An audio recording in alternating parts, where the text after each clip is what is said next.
was really refined by their first director, a man named Rick Brown, who came from California, who was the person who I think helped the board define the terms of the Kimbell, which would be not to create a museum that collected everything or collected everything in depth, but instead a museum that collected carefully and with great excellence, with an insistence on the work being the very best of its kind that they could possibly get their hands on.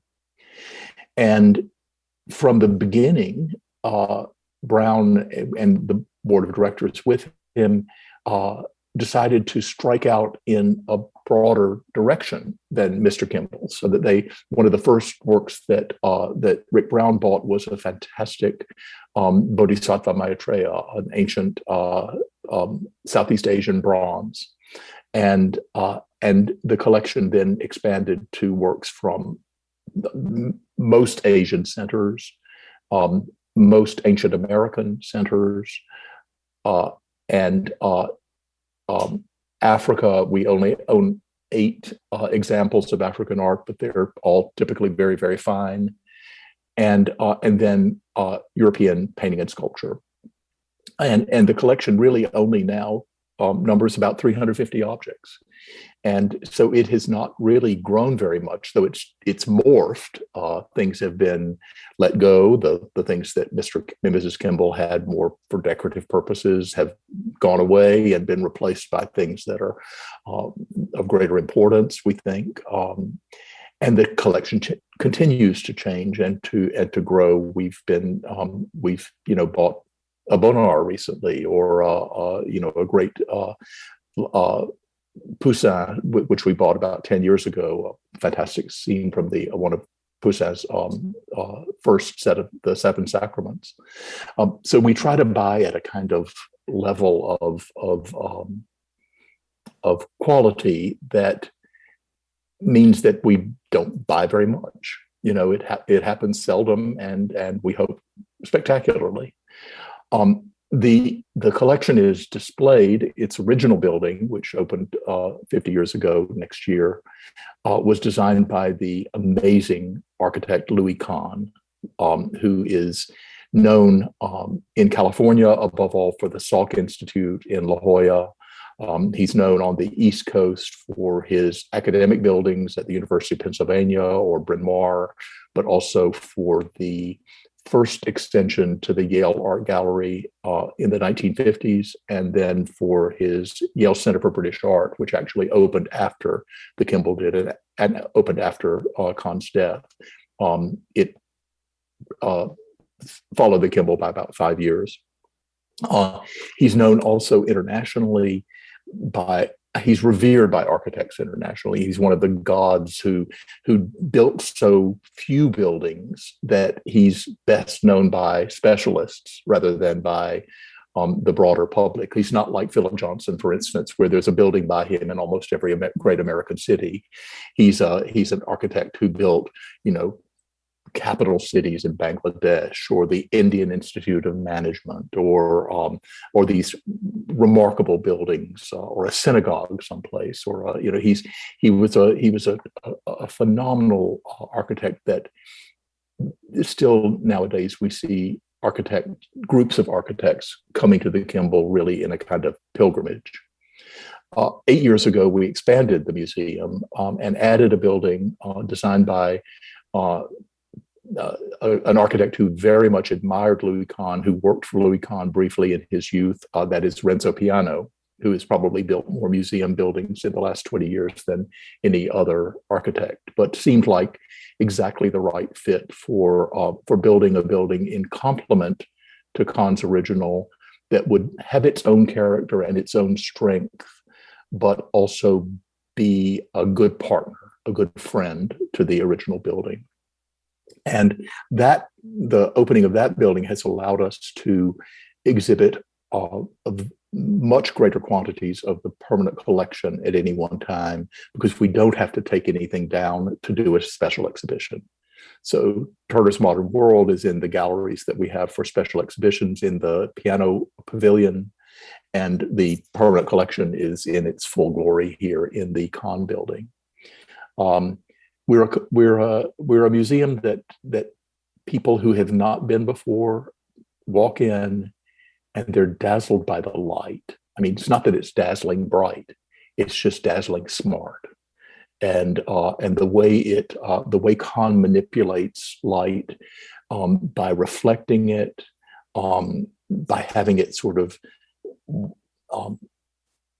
spill over strange surfaces like rather shiny but somewhat rough concrete, for instance. That's the ceiling surface in the majority of the galleries, by giving you these very small hints, these kind of eyebrow-shaped windows over the arches at each end of these barrel vaults, by giving you a clerestory window that reminds you that his vault is not in fact sitting on the wall, but in fact resting on two posts that are 100 feet apart.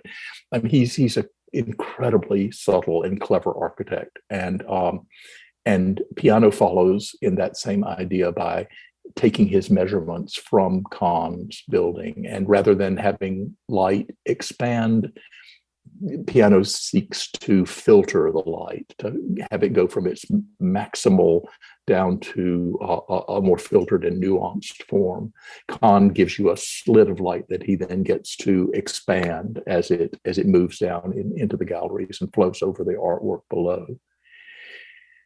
So it's a fully aesthetic experience all the way around. I urge you, if you've never been to the Kimbell, to take a stop at DFW when you're going across country sometime, and spend a day with us, and indeed with all the museums in Fort Worth, because we're one of three major museums here in town, with the Amon Carter Museum of American Art up the hill from us in a building designed by Philip Johnson, and across the street from us, the Modern Art Museum of Fort Worth in a magnificent building designed by Tadeo Ando.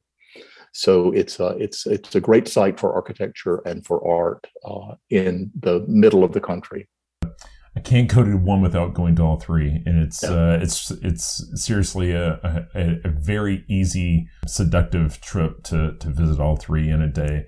I think your response there, the thing that was most shocking to me is the fact that your collection is so small. And I don't know if, for the person that doesn't have a lot of knowledge of the museum world, 350 works may sound massive, but larger museums will have tens of thousands, if not hundreds of thousands of items that they have to manage. And one of the topics that we keep kind of coming back to on the podcast is the issue in this space these days about deaccessioning. I know that Rick Brown, and I believe you made some reference to it, how there was some deaccessioning in the beginning to focus the collection on fine examples of art. I guess one of my question is, do you turn away opportunities to receive works of art from donors at this point?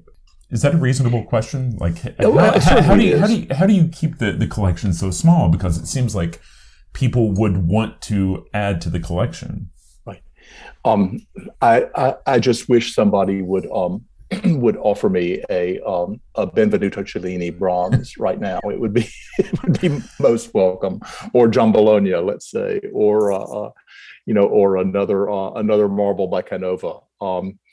We do get offered extraordinary gifts from time to time, and the most important recently is a spectacular limestone head by Amedeo Modigliani, the Italian artist of the first couple of decades of the 20th century, who was resident in Paris, who made his career really in Paris, but who was born in Italy.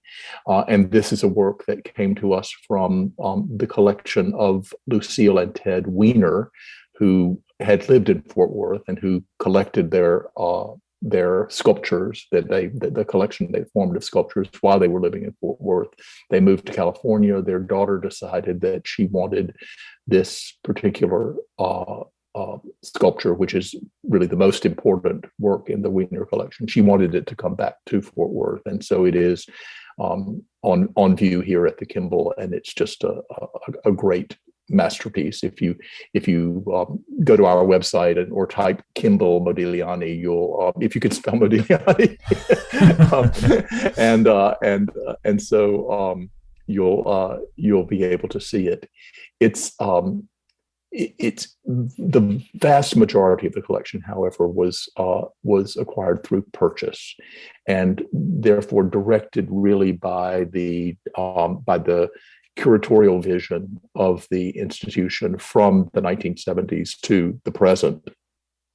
And in the process of building the collection, there has also been, even in the last 20 or 30 years, there has been a certain amount of grading up, if you will, building up, so that 30 years ago, the museum bought a magnificent Matisse, and we sold a Matisse as part of to pay ourselves back, if you will, because typically we own one or maybe at most two works by any one artist. I'd love it if we had two Caravaggios. We only have one, but that's, of course, more than most people do. We've got two Monets. We have, actually we have three Corrots or three Bassanos, but rare is the artist that we own more than one work by. And I speak of artists whose names we now know, as opposed to the many artists from earlier times or more remote places to our own history than the Europe that we not all, but that we seem to think of as being more familiar. Certainly the nameless artist who made a great sculpture in Guatemala in the 6th century, a Maya censer stand, who has a clear personality and a clear identity as an individual. Unfortunately, we don't know that person's name, and we'll never find it out because the works aren't signed or marked in any way for us to retrieve that information. But we tend to own sort of singular works, and so we can, in fact, use works already in the collection. If we're making an acquisition that's really quite expensive, we can use a work that's in our collection in a way as partial payment, if you will, on the greater acquisition. And that, of course, it comes with risks, because these judgments are subjective, and there are one or two works that used to belong in the Kimbell that no longer do, that I really wish still did. But those are few and far between, I must say. I think my predecessors, both Rick Brown at the very beginning, and then Ted Pillsbury, who did a lot of refining of the collection as he was being able to acquire in the 1980s and early 90s in particular. He was able to acquire remarkable works of art that simply aren't on the market anymore today, at least not within reach. So those kinds of strategic deaccessionings, I think, were intelligent and well done. I mean, what's the most controversial nowadays, of course, is that the notion that you should sell the work of art to use the proceeds for something other than another work of art.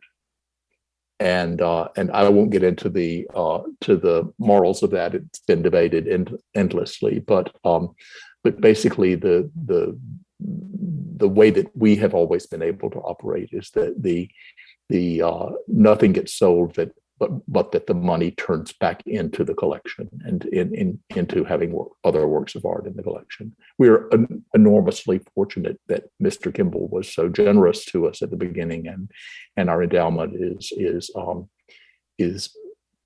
rich for a collection of our size and for operation of our scale. George, I really, really appreciate your time today. This has been a real pleasure to talk about Turner and to talk about your institution.